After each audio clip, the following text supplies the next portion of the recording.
Salut, aujourd'hui, nous allons effectuer la vidange du différentiel du pont arrière sur cette BMW série 3, moteur M47.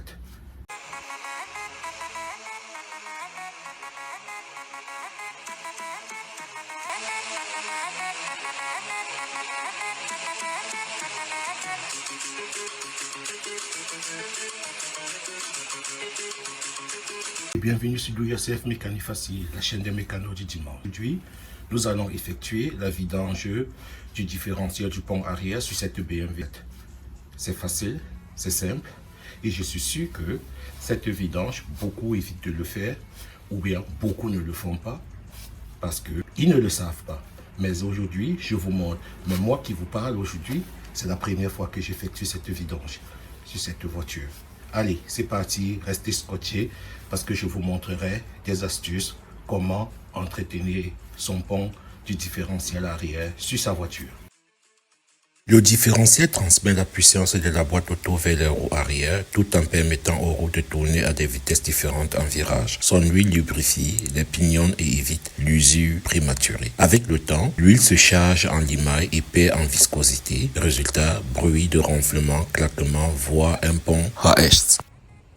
Pour cette opération, nous aurons besoin d'une huile BMW certifiée SAF-SO 75 WD90 ou équivalente, d'un marteau, d'une clé à cliquet, d'une clé Allen numéro 14 ou torse, une pompe pour aspirer et remplir, notre WD-40 fait maison pour graisser la vis, un cutter, des gants, un gobelet gratuit et un bac de vidange. Sous la voiture, on repère un bouchon pour remplir et vidanger.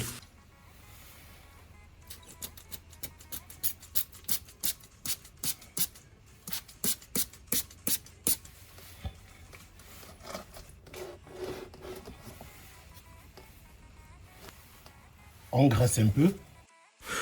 Tu vois, sur certaines BMW, comme la mienne, il y a un petit détail qui complique la vie. Pas de vis de vidange sur le carter du pont arrière. Mais pas de panique, je vais te montrer 3 astuces pour t'en sortir sans tout démonter. Première astuce, la plus simple et la plus propre, c'est celle que j'ai choisie. On passe par la vis de remplissage. Avec une pompe d'aspiration, on retire toute l'huile usée directement de l'intérieur. Résultat, pas de démontage, pas de fuite, pas de galère. La deuxième astuce, certains démontent carrément le couvercle du différentiel pour tout vidanger. Alors oui, ça marche, mais franchement, c'est un boulot monstre. Il faut démonter les cardons, le support, refaire le joint. Bref, c'est pas une vidange, c'est un chantier. Donc perso, je déconseille. La troisième astuce, il y a aussi ceux qui percent un trou sous le carter, puis taraudent pour poser une vis de vidange maison. Ça paraît malin, mais c'est risqué. Tu peux fragiliser le carter ou mal sceller le pas de vis. Donc là encore, je déconseille fortement. La méthode par aspiration, c'est la plus rapide, la plus sûre et la seule qui ne transforme pas ta vidange en épisode de cauchemar en mécanique. Un marteau.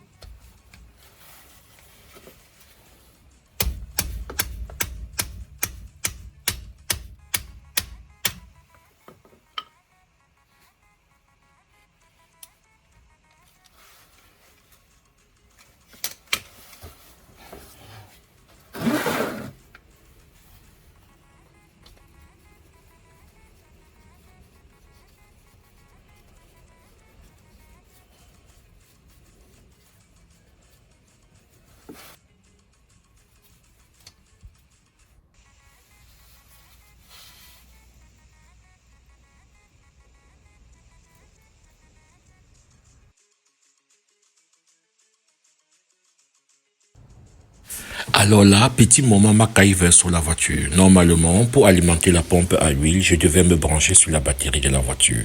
Sauf que sur ma BMW, la batterie est planquée dans le coffre et la prise d'alimentation à l'avant. Elle est trop loin pour le câble de la pompe. Du coup, j'ai sorti mon plan B, utilisé la batterie d'une perceuse sans fil. Oui, la batterie du tournevis électrique. J'ai inséré 2 lames de cutter, une sur le pôle positif, l'autre sur le pôle négatif.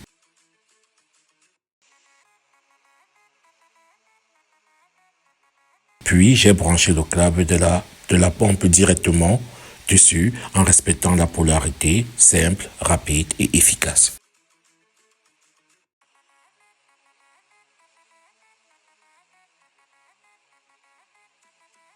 Et voilà, la pompe tourne parfaitement. Tout ça sans toucher la batterie du véhicule. Propre, rapide et surtout 100% do yourself. En fait, une batterie de perceuse sans fil, c'est une source de courant continu comme une batterie de voiture mais avec un peu moins de tension. Et pour une petite pompe à 12 volts, c'est largement suffisant pour faire le job. Comme quoi, un peu d'ingéniosité et de deux côtés bien placés et tu transformes la perceuse en centrale d'alimentation mobile.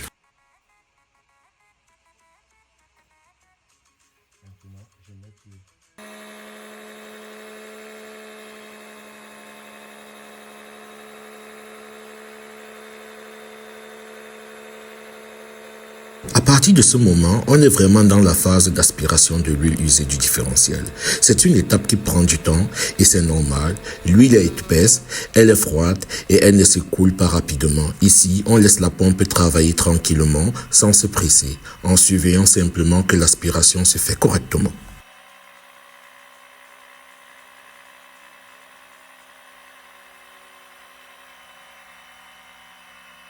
Sur cette BMW 320D E91 avec le moteur M47, il faut savoir qu'il n'y a pas de bouchon de vidange en bas du pont.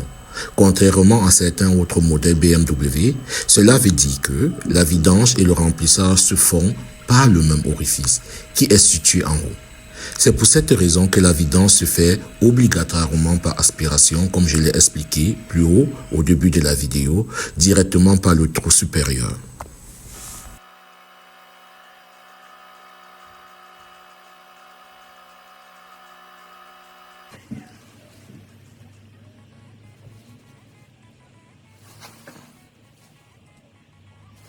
L'astuce fonctionne bien, mais dans la pratique, il y a une contrainte importante. La batterie de la perceuse se décharge assez vite.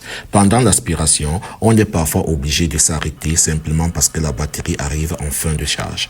C'est un point à prendre en compte, surtout si vous n'avez qu'une seule batterie à disposition. Dans mon cas, j'avais une batterie de réserve, ce qui m'a permis d'alterner pendant l'opération. Quand une batterie se décharge, je la mets à la charge et je continue avec l'autre. C'est beaucoup plus confortable et ça évite de rester bloqué au milieu de la vidange.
Comme on peut voir, l'aspiration est progressive. Il ne faut pas s'inquiéter si ça paraît lent.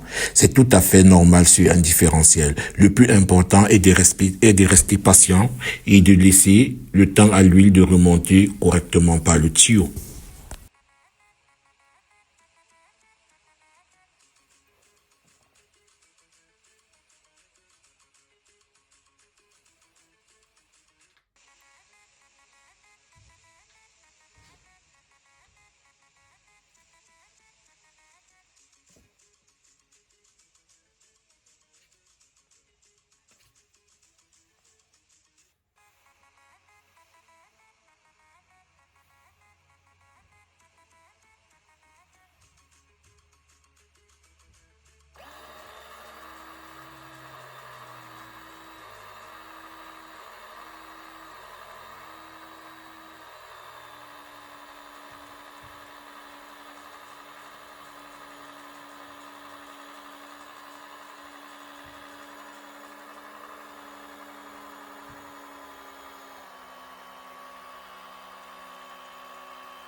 Pendant toute l'aspiration, le positionnement du tuyau est vraiment essentiel. Il ne suffit pas de le laisser en place, il faut parfois le bouger légèrement, le descendre, le remonter pour aller chercher l'huile au fond du pont.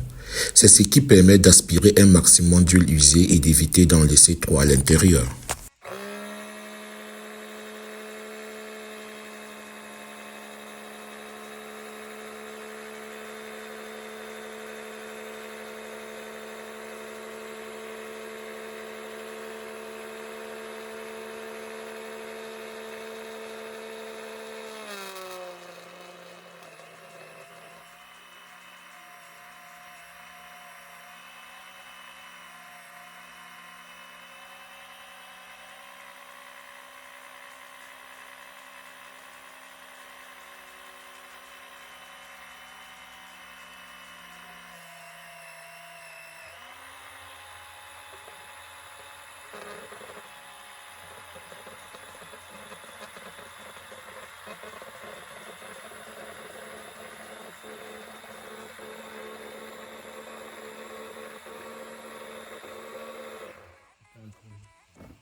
Une bonne indication pour savoir si l'aspiration est suffisante, c'est le volume d'huile récupéré. Sur ce modèle, quand on arrive à environ 1 litre d'huile usée aspirée, on peut considérer que le pont est pratiquement vidé.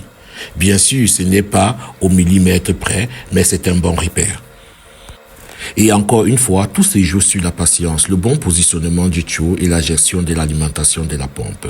Même si la méthode est simple, elle demande un peu de temps et d'attention pour être faite correctement. C'est le prix à payer pour ce type de différentiel sans bouchon de vidange.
Une fois l'aspiration terminée, on peut maintenant s'occuper du bouchon.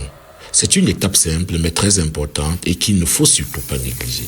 On commence par bien nettoyer le bouchon afin d'enlever toute trace d'huile usée, de saleté ou de résidus qui auraient pu s'accumuler avec le temps.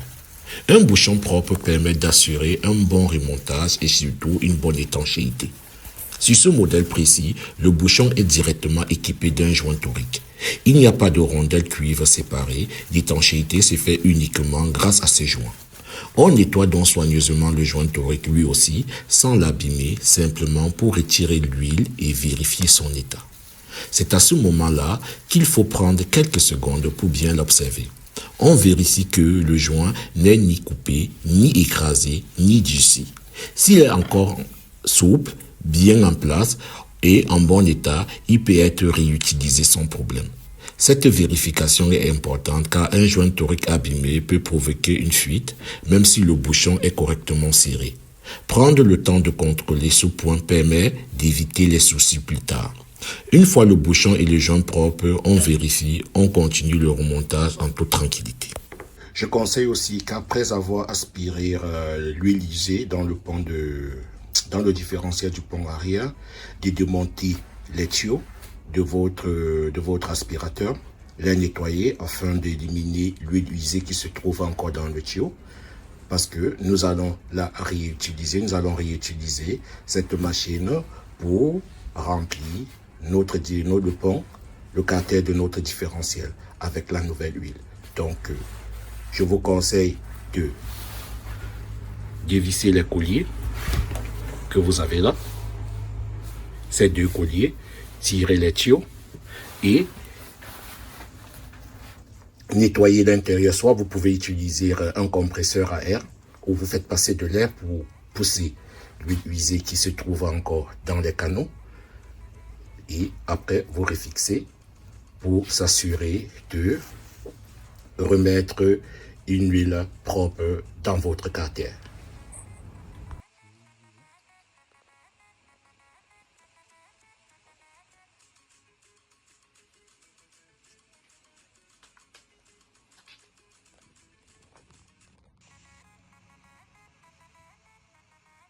Maintenant, nous allons remettre la nouvelle huile.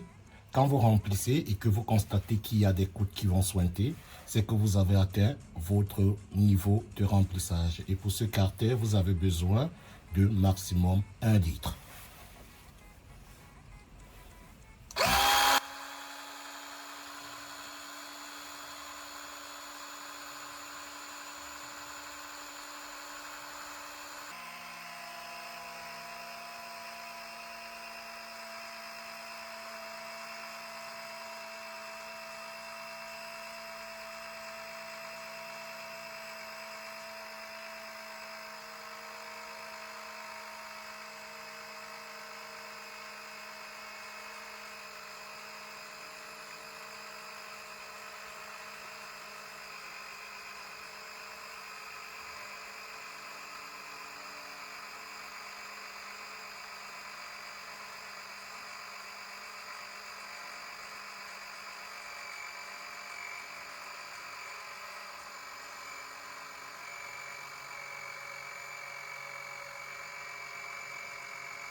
Et voilà, quand ça commence à sointer, c'est qu'on a atteint le niveau idéal. On retire le tuyau.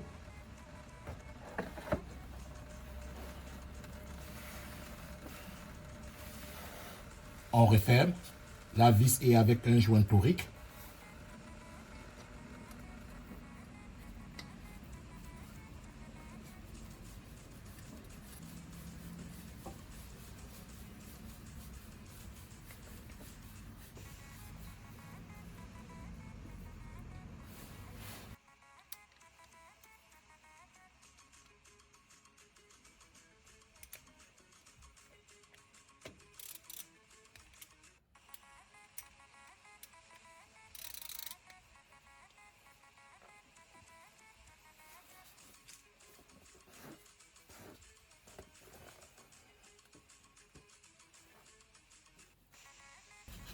Et voilà, votre nouvelle huile changée, nettoyez un peu.